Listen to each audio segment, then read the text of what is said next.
Leitura do livro Quem tem ouvidos, ouça. Lições de Pérgamo e Tiatira em Apocalipse. Semana 3, sexta-feira. Trecho para ler com oração. João, capítulo 14, versículos 20 e 21. A unidade entre o Pai, o Filho e nós. Pelas palavras do Senhor Jesus no Evangelho de João, capítulo 14, versículos 20 e 21, podemos ver que a vontade de Deus é nos introduzir nessa relação maravilhosa da Trindade. Naquele dia, vós conhecereis que eu estou em meu Pai e vós em mim, e eu em vós. Aquele que tem os meus mandamentos e os guarda, esse é o que me ama.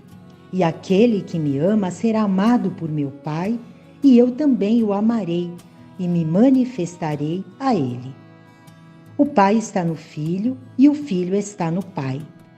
Nós não vamos estar diretamente no Pai, mas estaremos no Filho, e o Filho estará em nós.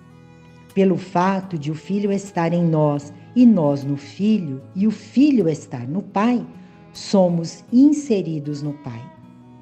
Amado ouvinte, ao ler os capítulos 14 a 17 do Evangelho de João, podemos perceber que o desejo de Deus não é que tenhamos apenas uma unidade entre nós, os filhos de Deus, mas uma unidade com o próprio Deus. Deus quer inserir-nos, por meio de Cristo, na mesma unidade que há entre o Pai e o Filho. Eu lhes tenho transmitido a glória que me tens dado, para que sejam um, como nós o somos. Eu neles e tu em mim, a fim de que sejam aperfeiçoados na unidade, para que o mundo conheça que tu me enviaste e os amaste, como também amaste a mim. Isso está no Evangelho de João, capítulo 17, versículos 22 e 23. Deus colocou Cristo em todo aquele que nele crê. Cristo está em nós, o Pai está no Filho, e o desejo do Filho é que estejamos com ele no Pai. Pai, a minha vontade é que onde eu estou estejam também comigo os que me deste, para que vejam a minha glória que me conferiste, porque me amaste antes da fundação do mundo. Isso está no versículo 24. Deus fez com que Cristo se tornasse uma videira e nós que cremos em Jesus nos tornamos seus ramos. Somos supridos pela fonte que é o Pai, o agricultor. Isso está em João capítulo 15, versículos 1 a 5. E estamos crescendo em Cristo. No fim, só sobrará uma entidade divina e orgânica no universo.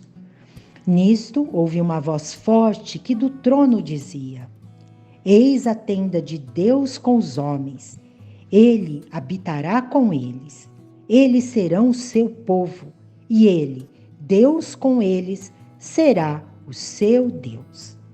Está em Apocalipse, capítulo 21, versículo 3, versão Bíblia de Jerusalém. Essa unidade nos inclui no Pai por meio do Filho. Satanás teme a unidade, por isso tenta destruir essa verdade tão importante. O Senhor é o Espírito. A Trindade divina não é só co-inerente, mas também indivisível. Ora, o Senhor é o Espírito, e onde está o Espírito do Senhor, aí a liberdade. 2 Coríntios, capítulo 3, versículo 17. Esse versículo, somado aos outros que já lemos, nos mostra que não é possível caracterizar o Senhor como simplesmente Senhor e o Espírito como simplesmente Espírito, mas o Senhor é o Espírito. Paulo disse aos Coríntios, no capítulo 15, versículo 45, pois assim está escrito, o primeiro homem, Adão, foi feito alma vivente, o último Adão, porém, é espírito vivificante. Não há como negar que Paulo se referia a Cristo ao mencionar o último Adão. Jesus é o último Adão na carne, mas ao ressuscitar, voltou para o homem como o outro Consolador, o Espírito da Verdade. Fisicamente era impossível que o Senhor estivesse em todos os lugares. Mas agora, como Espírito, Ele está junto de você enquanto está lendo um livro, enquanto vai trabalhar, estudar, enfim, sem limitação. Cristo, como Espírito, está em todos os lugares, inclusive em seu Espírito. No Evangelho de Marcos, capítulo 16, versículo 19, vemos que após sua ascensão, Cristo foi recebido no céu e assentou-se à destra de Deus. Entretanto, ele está ativo, cooperando com a igreja na pregação do Evangelho.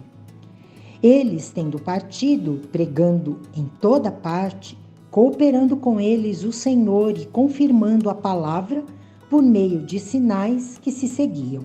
Isso está no versículo 20. Por um lado, ele está no terceiro céu. Por outro, também está aqui como o Espírito, cooperando conosco para levar a cabo a obra de Deus. No final do Evangelho de Mateus, no capítulo 28, versículos 18 e 19, o Senhor disse a seus discípulos: toda a autoridade me foi dada no céu e na terra.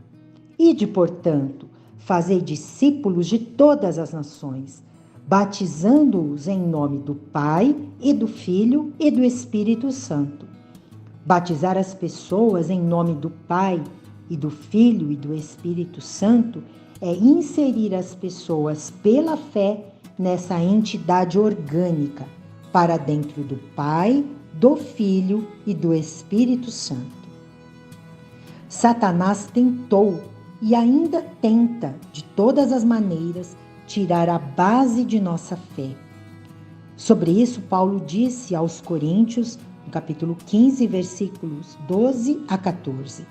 Ora, se é corrente pregar-se que Cristo ressuscitou dentre os mortos, como, pois, afirmam alguns dentre vós que não há ressurreição de mortos? E se não há ressurreição de mortos, então Cristo não ressuscitou. E se Cristo não ressuscitou, é vã a vossa pregação e vã a vossa fé. Nossa fé se baseia nessa verdade. Além disso, nos versículos seguintes, Paulo prossegue: e somos tidos por falsas testemunhas de Deus, porque temos asseverado contra Deus que ele ressuscitou a Cristo, ao qual ele não ressuscitou, se é certo que os mortos não ressuscitam. Porque se os mortos não ressuscitam, também Cristo não ressuscitou.